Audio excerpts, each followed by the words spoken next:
something happened. Should I say this? When we began FOG, 2017, Apostle was in Lagos. No, he had been transferred to Gombe, but he had not fully resigned to come back to be with us in Makurdi. And we were just praying. We were to hold the crusade at Abbey Square. Abbey Square is the biggest, almost the biggest square, or the most popular square in Makurdi, where any administrator, governor, if a new administration is going out and another one is coming, it is there they declare. Almost all the ceremonies is done there. So it's like a gate. And so we wanted to take prayers to the place so that we can sanitize the place, because people come there to do all kinds of things, carnival, beer carnival, and all of that. So we're coming with our own way that let's chase the Canaanite out and chase the Jebusite out and sanitize the place spiritually, so we can have a good FOG. Now we were there. I was sort of afraid because I don't know what will happen. Being that place is a strong place, I didn't want many people to come.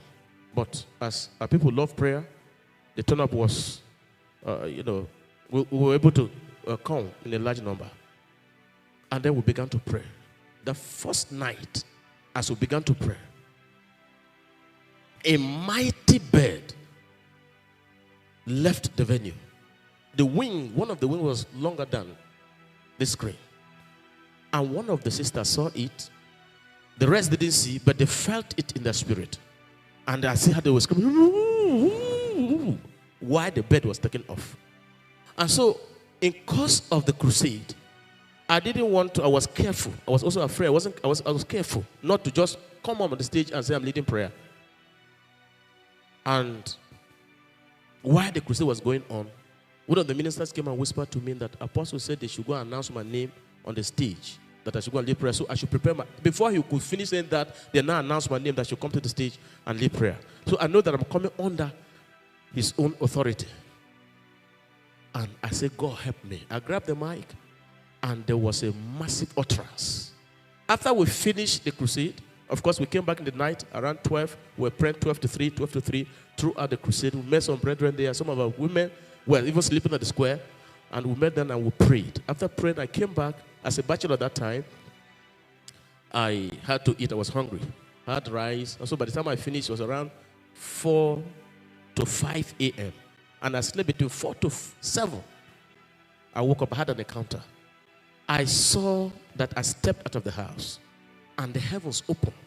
And the last time the heavens opened like that, it was Jesus I saw. So I was trying to look at, I saw somebody I was trying to look at. And I saw a young man between the ages of 40 to 45. Neatly dressed. Blue, suited with bow tie, red bow tie. And was just looking at me. I was looking at the person. I was looking at me. I was looking at the person. I was looking at me. I was looking at the person. Then by the Spirit, I realized that it was not a good person. And the moment I realized that it was not a good person, something entered inside of me. An aggression. I felt that I should leave the ground and meet him in the sky. And I looked, and if the Lord granted me grace and was able to meet with him in the sky, it would have been bloody. And while it was in the sky, I looked at him and I said, the Lord rebuke you. It didn't shake. The Lord rebuked you the second time. No movement. The Lord rebuked you the third time. I said, the Lord that chose Apostle Orobe rebuke you. The Lord that chose Benue rebuke you.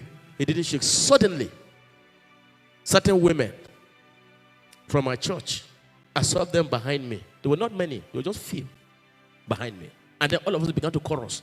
The Lord rebuke you. The Lord rebuke you. The Lord rebuke you. The Lord rebuke you. And then that image began to shake. It began to shake. It shook and then disappeared. What I'm trying to say is that no matter how strong you are as an individual, you cannot do what a corporate church, a church that has presented himself as a corporate vessel, can do. What we need is leadership that understand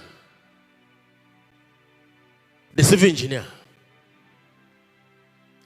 that will bring the dimension, what is in the mind of the civil engineer, to interpret what is on the mind of the civil engineer.